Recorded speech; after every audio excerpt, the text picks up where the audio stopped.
up? Nice.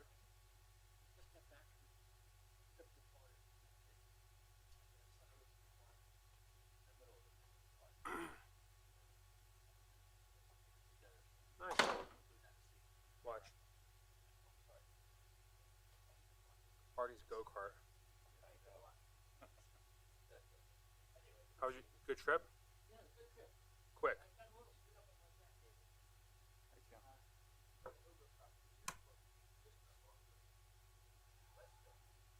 Yep.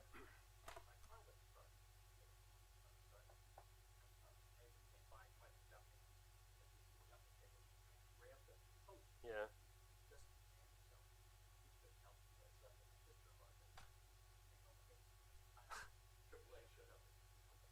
And it's all fixed? It's all fixed? Awesome. My wife's car, I, I had to jump my truck, and I pulled my wife's car up, I pulled open the hood, I'm like, there's no battery. It's a hybrid. Oh, it's electric. And so the battery's underneath the back, you know, it's like, it doesn't have a battery. Take it to the repair shop. How you doing? Good, how are you? How's it going for you? Okay. It was nice to see your son at the farmer's market. Yeah, that was nice. I haven't seen him since he was in 8th grade. I know, it's a long time. Came way from long way from Israel. He may be our furthest customer.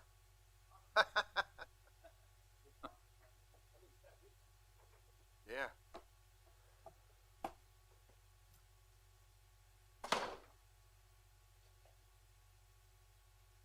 That's not too much further, and you're midway around the earth. So yeah, that's as far as you can go. That was my favorite trip. It was a beautiful country. Oh, well then you're in good company. I think you're in good company. The sad part is I started my morning with him, and then I'm going to end my night with him.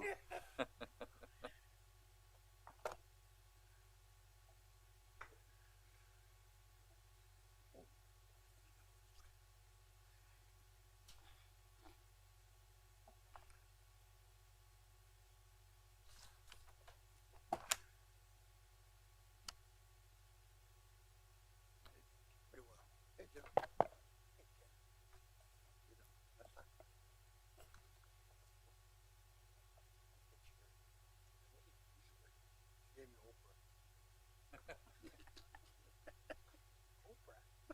Queen of England.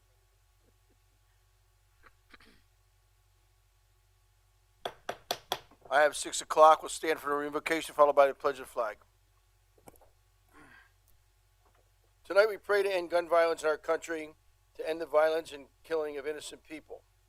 We also ask that you keep our residents safe, especially our youth and our neighborhoods. And we pray that at the start of the new school year, you keep all of our students safe, whether they be at home or away at college. Amen.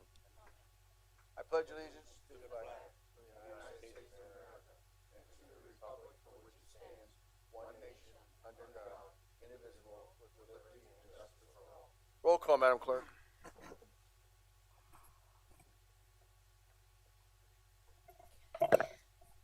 Mr. Brown? Here. Mr. Ettinger? Here. Mr. Milan? Here. Mr. O'Connell? Here. Dr. Ruggles? Here. Mrs. Sultana? And Mayor Panto. Here. Approval of the agenda. Move to approve. Moved and approved. Second. Seconded. Any discussion? Roll call. Mr. Ettinger? Aye. Mr. Milan? Aye. Mr. O'Connell? Aye. Dr. Ruggles? Aye. Mrs. Sultana? Hi. Mayor Panto? Aye. And Mr. Brown? Aye. Public comment on agenda items only. If there's anyone in the audience who'd like to address something that's on, the only thing that's on the agenda tonight are consent agenda items. We have to approve. the Minute. minutes. Oh, I'm sorry. That's okay. Action on the minutes of our meeting on August the 10th. Move to approve. Second. Moved in second. Discussions, deletions, corrections. Roll call. Mr. Milan? Aye. Mr. O'Connell? Aye. Dr. Ruggles? Abstain. Mrs. Sultana? Abstain. Mayor Panto? Aye. Mr. Brown? Aye. Mr. Ettinger? Aye. Now we'll have public comment. If there's anyone who'd like to address anything on the consent agenda, if not, we'll move to the consent agenda, Madam Clerk.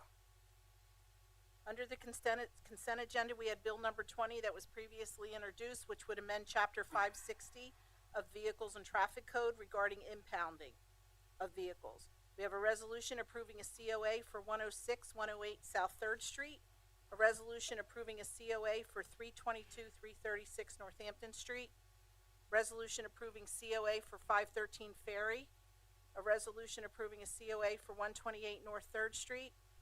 We have a resolution authorizing an application for a grant. We have a resolution naming Shakira Martindale as the Fair Housing Officer for the City of Easton. We have a resolution approving various appointments to our authorities, boards, and commissions. And we have a resolution approving an appointment to the Humor Park Trust, Charitable Trust. Move the consent agenda. Moved and seconded. Any discussion? Roll call. Mr. Brown? Aye. Mr. Ettinger? Aye. Mr. Milan? Aye. Mr. O'Connell? Aye. Dr. Ruggles? Aye. Mrs. Sultana? And Mayor Panto. Aye. There is no reports received by council. We're moving right reports of committees. Finance Committee, Councilmember Brown. Mayor, I have no report, but I just want to report that, not on the agenda, rather, Mrs. Zanicki, our director, will be sending out either the day or definitely tomorrow, year-to-date on July. Thank you. Economic Development Committee, Councilmember O'Connell. Mayor, I don't have a report as such, but I did want to mention that the Easton Main Street Initiative met last week, and it is developing a recruitment and data gathering stage to attract small business and larger business as well. The planning for this is really just in the beginning stages, but Main Street Initiative has expressed its hope that council will be very supportive in these efforts as they move. And I did want to say too that if Sean is here, I'm sorry. Sean Ziller would just like to give us a brief update on ARPA funds and spending. Thank you. Thank you, Sean.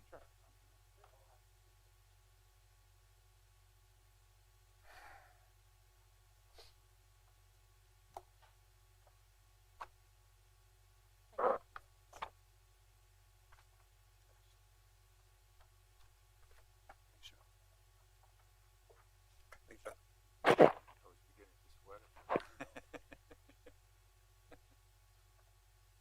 Thank you.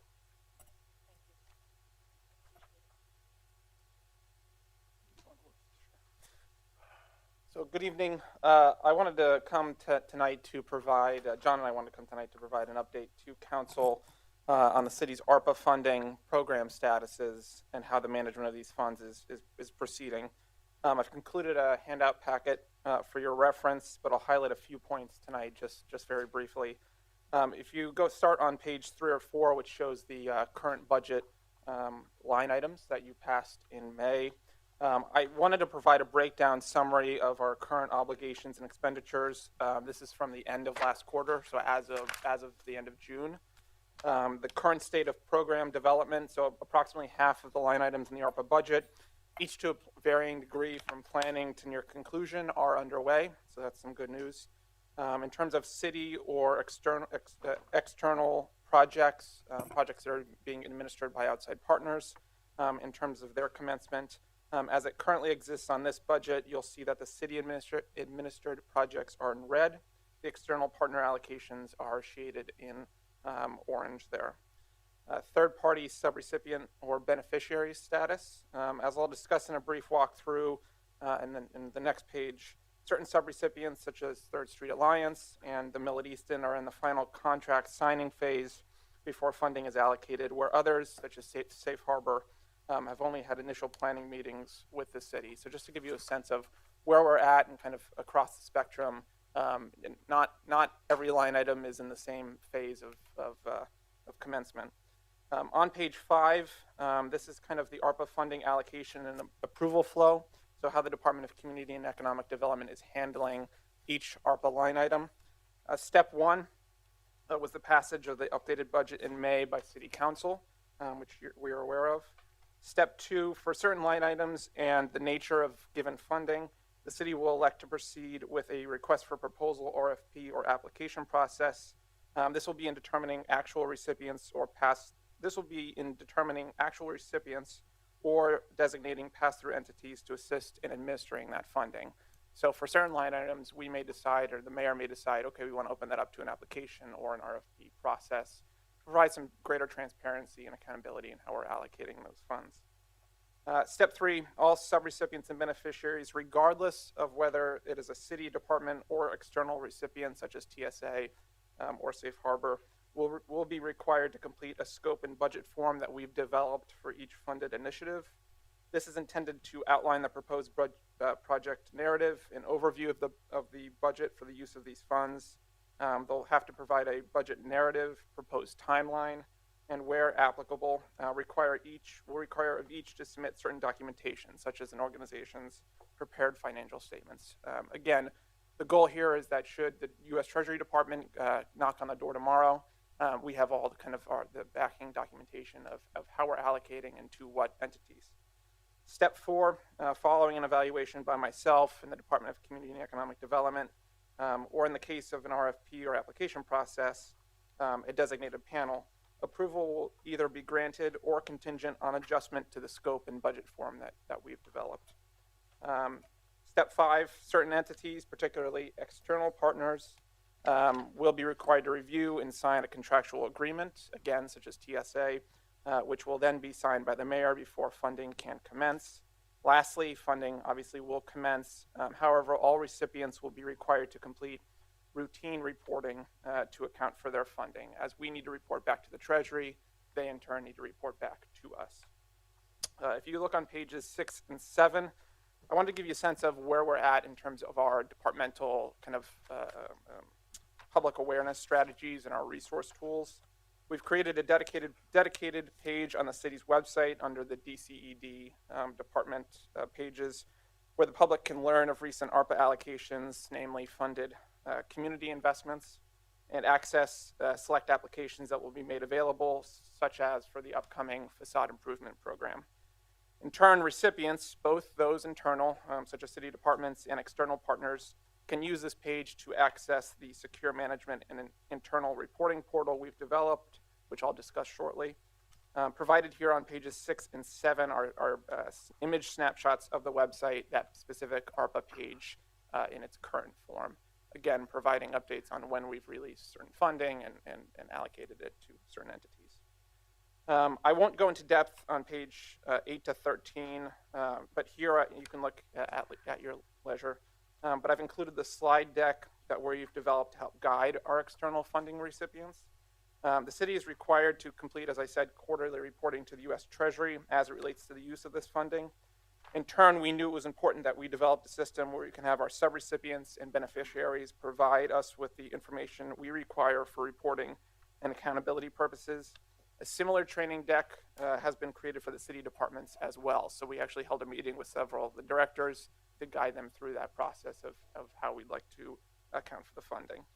It was important to me, it was important to John, that in creating a program like this, we didn't necessarily need to reinvent the wheel, but use the tools and the resources the city already had on hand and maybe to some extent underutilizing.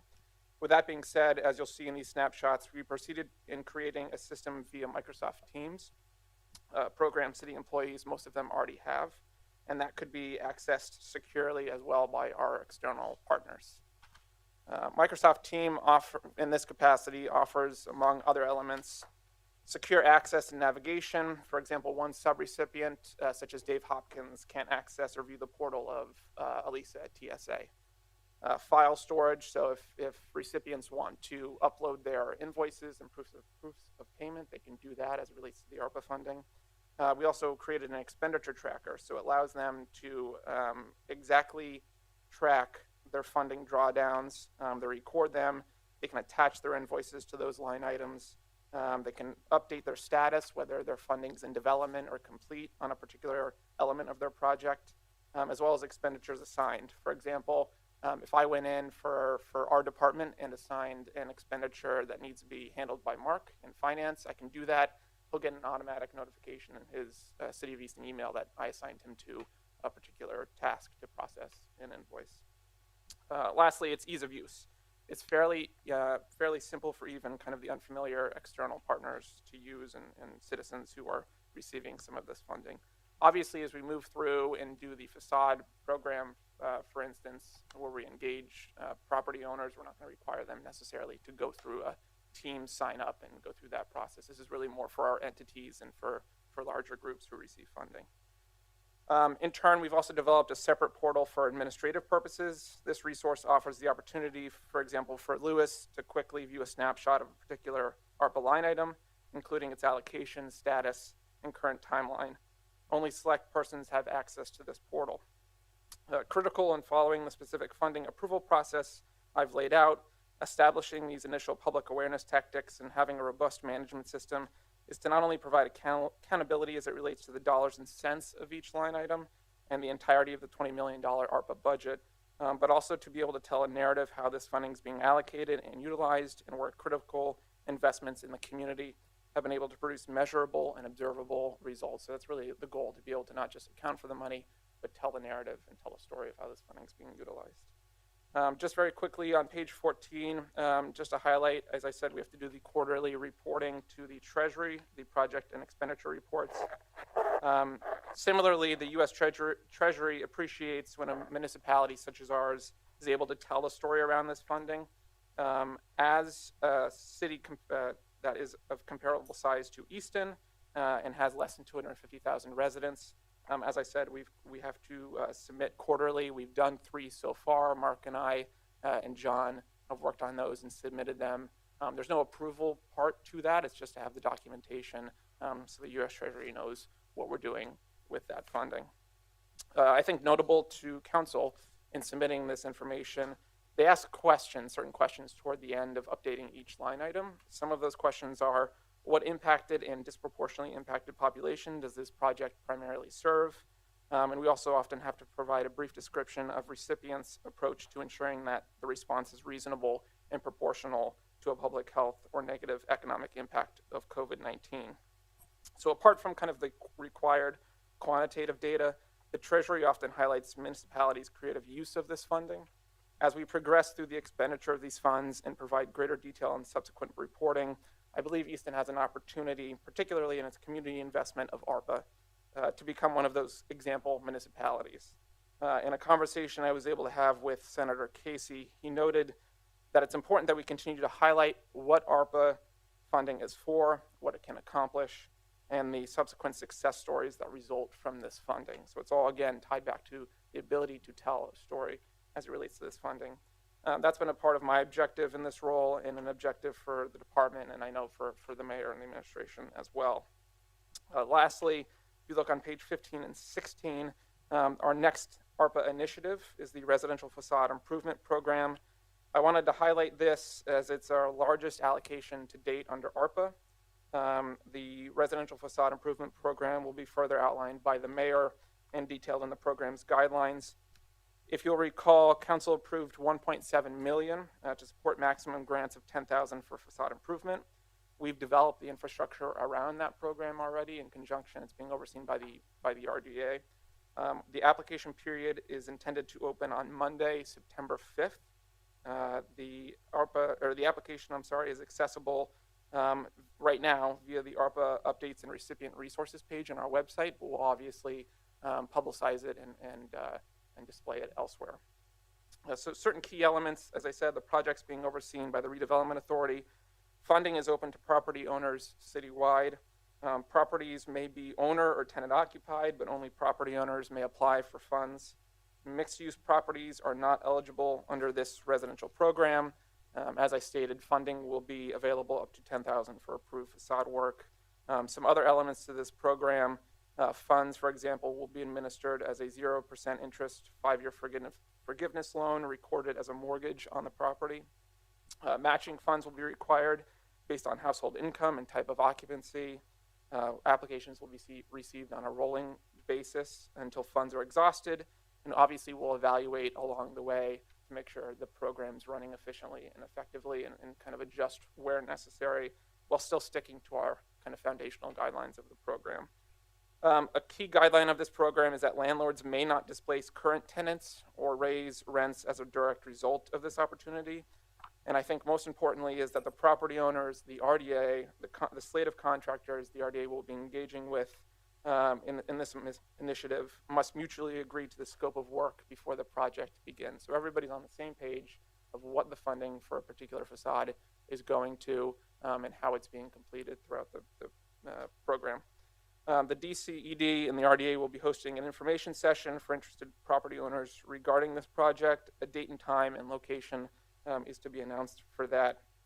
Lastly, following the rollout of the residential program, the city will begin developing a companion program for commercial facade improvement. However, I don't have any current details on that program at this time. With that being said, I know it's a lot of information. I'm happy to be here to kind of give an update on ARPA. More than happy to do it at a future council meeting. And John and I would be more than willing to take your questions as you have them or if you have them. Sean, oh, go ahead. Go ahead, Dave. Sean, will you set up your own system for tracking how funds will be spent? Yes. Or is that going to be something that will be provided to you? So we track it in two ways. We can track it directly through the portal, the U.S. Treasury portal. I would say they kind of ask for more less specific information. So I'm just going through and I'm tracking. Recipients can submit their own expenditures and link with me to confirm that those expenditures have been uploaded. But I'm also going in on the back end on the administrative portal and updating each project line item as changes are made, right? So if TSA, First Street Alliance, for example, makes a large drawdown for their project of, I think it was $100,000. I know on the back end in my management portal, I need to go in, update that information. So that way what they're putting into the system reflects what I have on the back end. So then again, if Treasury comes through the door tomorrow and says, show us your books, I don't have to go to TSA's portal because I've already done it on my own kind of management portal. So. Sean, Okay, thank you. Page 3 and 4 of the budget, is that the total budget? I don't see the facade restoration program on here. It should be under the replace lost public sector revenue. Let me see here. Yeah, I know, but the second page I already looked at, that just, okay. That has the stormwater projects, the summer employment, and the personnel to administer. It's under, so currently it was, it's under what it was named originally in the budget, which is blight elimination / owner occupied facade grants. It's about halfway down the replace lost public sector revenue category on Oh, page okay, 3. all right. Yep. Okay. Yep. Dr. Ruggles. My concern is for the facade program. You said that there'd be various ways of communicating that out, and that's my concern. I think that we need to do a real effective way of communicating that because we always have a problem, honestly, doing the communication, and so I don't know if there's some. I'm just making suggestions. Sure. Okay. I think that we need to get some creative ways of getting this information out to individuals.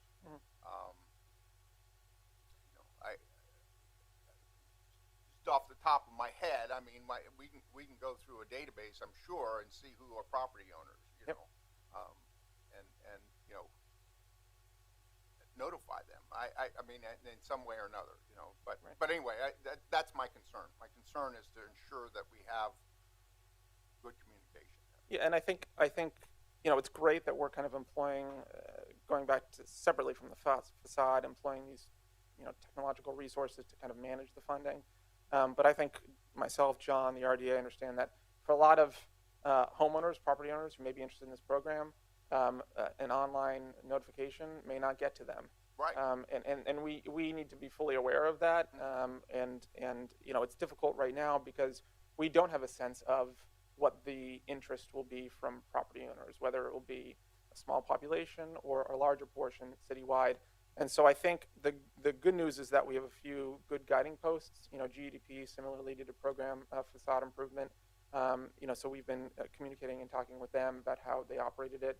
And we understand that from a city standpoint, we have a few additional opportunities to get the word out that maybe an organization like GDP doesn't have. And not only getting the word out, but and again, this is you may have already thought of this, Sure. I don't know. But I think that there are a lot of people out there that find these programs very confusing. Yes. And I think if we have a method or a mechanism where we can kind of guide them through and say, hey, Yeah. you don't have to worry about this. We'll guide you through this, that type of thing. Because, I mean, just throwing something out there, I think oftentimes people are like, I can't handle it. You're absolutely right, and we have thought about this. Okay. And thankfully, inside of the redevelopment authority, and with Mike Brett coming back on board, he has experience in running a facade program. We've talked at length about not only how to broadcast this information using various marketing channels. We've even talked about potentially putting an enclosure in tax bills. There's a lot of ways we can get this information out, and we're going to put together a robust way of doing that. The second thing that I wanted to say is the training is going to be a key component. You heard Sean talk about having a workshop that we would have available, and we'll obviously properly, I think educate the residents of this program up front, letting them know that its availability, and then having periodic workshops to make people aware of how they can access the resource, the process. We're also going to we're going to provide hands-on technical assistance to applicants so that they can use us, they can call us, and we'll walk them through the application process. We know, depending, there are going to be some sophisticated, users of the program who are going to understand how to access the program and be able to work with the forms and be able to put all that together with ease. There are going to be others that are going to need more hands-on, and we're going to provide that. Okay, thank you. Sure. Sean, I'm sorry, Dr. No, I'm done. Sean, let me back up just so I can make sure I got clarity on this. Sure. If a property that is rented and a person comes forth, the property owner and the renter have to agree on that before that can go forth, right? Correct.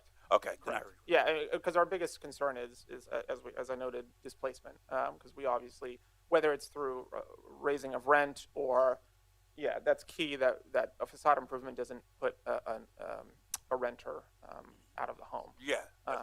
So, and to go back to Dr. Ruggles, your point, when we originally designed this program for the facade, originally we had the onus kind of on the property owner. Our thought was, we'll have them, engage, go out, understand kind of the application we're working them through, going out, engaging with their own contractor, doing this, that on their own. We realized that, we want to make this as simple and as easy and efficient as possible for the homeowner.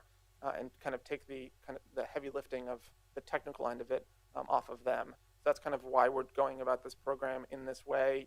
As I said, we're going to engage. The RDA is going to engage with the slate of contractors who are each going to get a subset of the interested facade improvements. So again, it's just making sure that the property owner is aware of what's going on, agrees to it, but that they're not bogged down by the kind of minutia of this. Because if they are, they're not going to want to move forward in the program. I just a story, okay? When COVID started, my wife started doing online services, okay? We had multiple parishioners who were just totally lost, and all they had to do is click into the link, and they couldn't do it. And I'm I just want to say, there are lots of people out there that I have no idea as far as how to use the internet, and so just want to make you aware of that. And I think it'll be interesting knowing the kind of interest level. Obviously, I think we are well prepared to handle if we have a large interest level. I think we'll still be able to work one-on-one. Obviously, we're not out to become the department of facades necessarily, but I think we'll still be able to work one-on-one. And if it is a mild or fairly low rollout to start, and we have a few property owners we can work with, we can really understand, okay, what type of hands-on engagement or assistance will they need?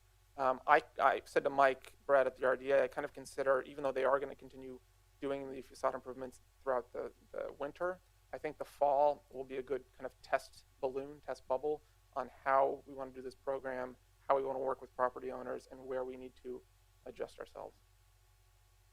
And the application will be weighted towards owner-occupied. Yep, correct. Anyone else? Thank you, Sean. Sean. Thank you. Thanks very much, Sean. Anything else, Mr. O'Connell? No, Mayor. Planning and Codes, Councilman Sultana? Yes, we had a meeting yesterday where Darby's were invited to make an uninterrupted presentation for 45 minutes. You all were present. The purpose of that meeting was to provide enough timing to Darby's to make their say. Council member had an opportunity to ask if there was any question or comment. I'm planning to call a follow-up meeting where I'm planning to invite the city officials and the owner to respond. That's all. Okay, Public Safety Committee, Dr. Ruggles? I just wanted to invite council to the press conference on Friday at 10 o'clock, right here. It's going to be talking a little bit about ARPA and some of the other funding that we received from the federal government. Representative Wild will be here, and we're going to be, Mayor's going to lead us off. So. Hope it didn't steal your thunder. Not at all, not at all. So, but anyway, hopefully it'll be an interesting meeting. Okay, Public Works Committee, Mr. Councilman Ettinger? I have no report tonight, Mayor. Administration Committee, Councilman Milan? I have no report, Mayor.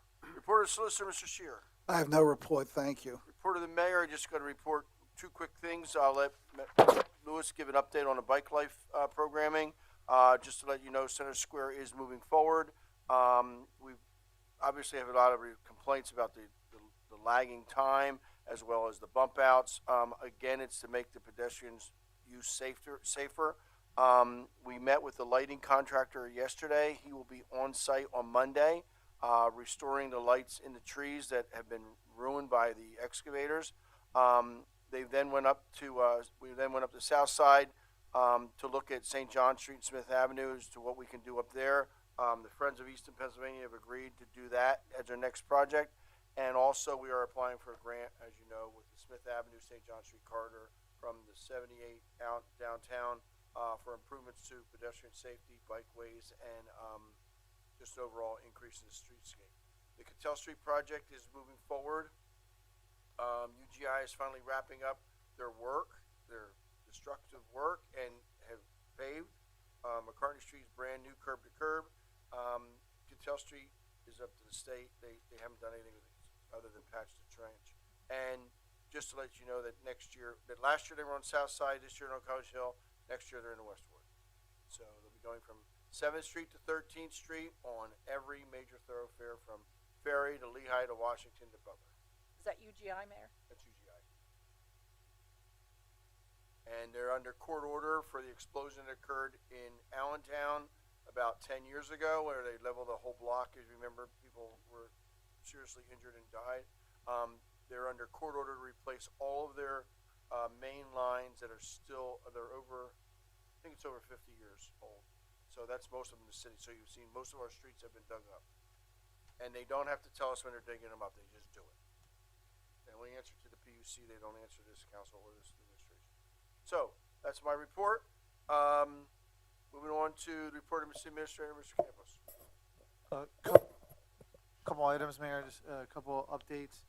The city administration, including the mayor, and then via conference call, Councilman Brown met with members of the NAACP, the Easton Area School District, and in addition to the council members, members of the administration, including the police department. This meeting was held on 8/19. This is a continuation of the meeting that was held prior, a month prior, I believe, and after the Heritage Day festival. So I thought the meeting was a good one. We discussed on how we could collaborate better between the three entities. We're going to continue these meetings so we can engage a little bit more aggressively as a community and seek to find problems before they happen. I mean, that's essentially what we're talking about. So I think the lines of communication are open, and there's some good dialogue that's going on. Councilman Brown, do you want to say anything? I just wanted you to elaborate a little bit more on the position that the police department is looking into.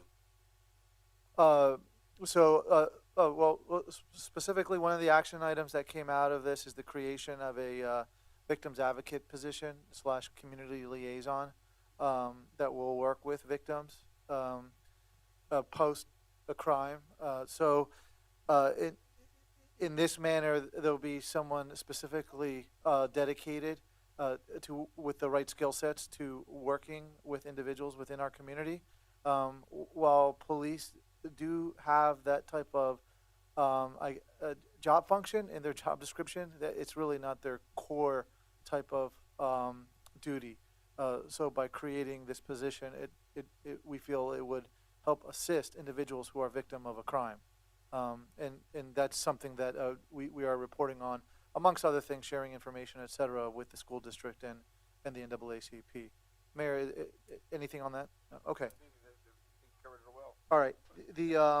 The next thing, and this is Councilman Sultana. I just do want to update. Thank you for hosting that hearing yesterday. We met collectively this morning internally to review several of the questions that were posed last night. As a follow-up, again, I want to reiterate that in the report that I submitted to council, I think speaks for itself, but the report was looking at whether there was preferential treatment given to post road management. And again, the report has the conclusion in it as well.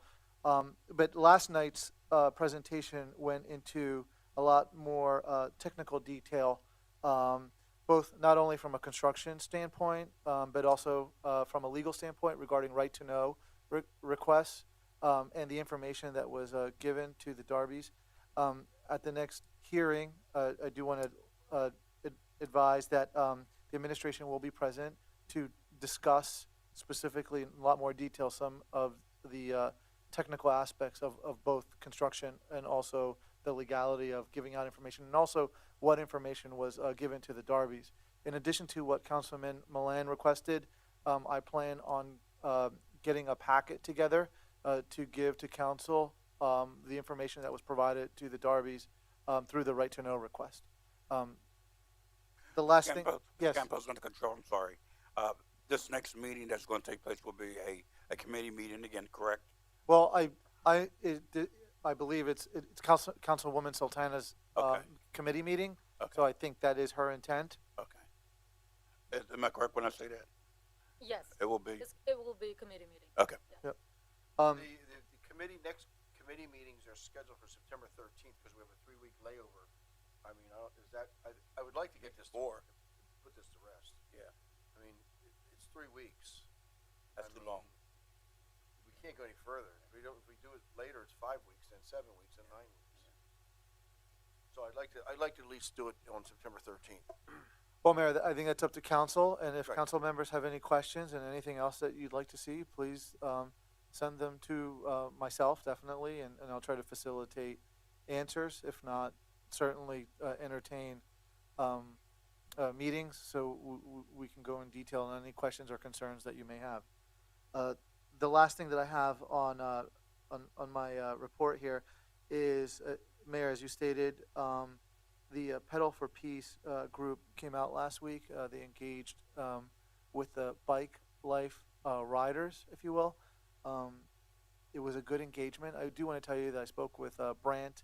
He also advised me that he reached out to Community Bike Works as well. I'm not sure if we had the meeting and if I gave an update, but I did get a chance to meet with Community Bike Works and get an update on their programming that they're going to have here. It's a very robust program, and I can't wait till it happens. And I think it's going to assist the city greatly on many different aspects. But with regards to Pedal for Peace, Brant is planning on an excursion in which he's going to bring some of these bike lifers out to York, Pennsylvania. I plan on attending, but specifically to meet with some of their municipal leaders, particularly the police commissioner, so I can talk to them on how they've engaged with this bike life community. Today on a conference call with the other third-class cities that I have regularly, we did discuss with my counterparts that the bike life has moved from an issue to being more of motorized bikes within the town. So, but to that extent, I still plan on speaking with the commissioner out in New York, and finding out how it's being managed, and it seems to be managed well, and certainly programs like Pedal for Peace and also Community Bike Works, and other things that we can do to be bike friendly certainly help. Mayor, that's it for my report. I have a question, I'm sorry. Go ahead, no. It's not regarding to what you said, but about, do you have any update on Promise neighborhood?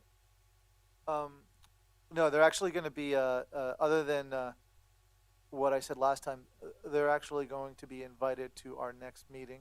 Next meeting? Yeah, Okay.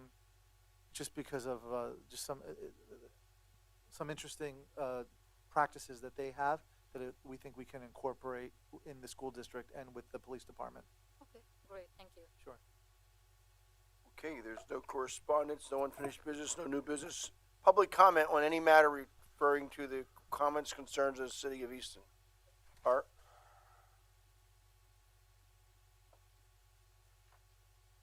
Marty Ravitz, 144 Church Street. I wanted to know, is it firm that there are going to be benches in the circle? Yes, there are benches. There's also, all the walls are seatable walls. Seatable walls, okay. But there's also 4 benches there's 2 benches it's 2, 4, 6, 8 benches total. Okay. I was just getting a little nervous because I saw a bunch of rocks there that were very difficult for a lot of older behinds. We're gonna to put sit on. pads on the rock. Okay, that's good. Smoothing it might be a little easier. I heard mention the pudding bar, but I didn't quite get the whole story. Is that solved?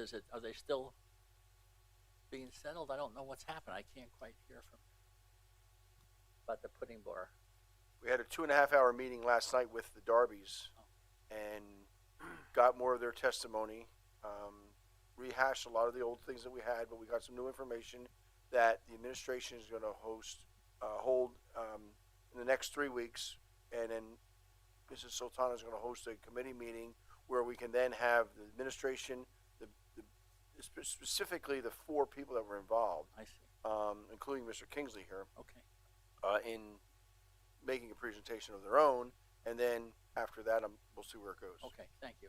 I can't hear a word you're saying, Ms. Sultana. You're so weak speaking. I'm sitting back here. I'm only 20 feet away, and I don't hear a word you're saying. That's fine, thank you, yeah. I was Okay, not allowed it. Sal? Hmm?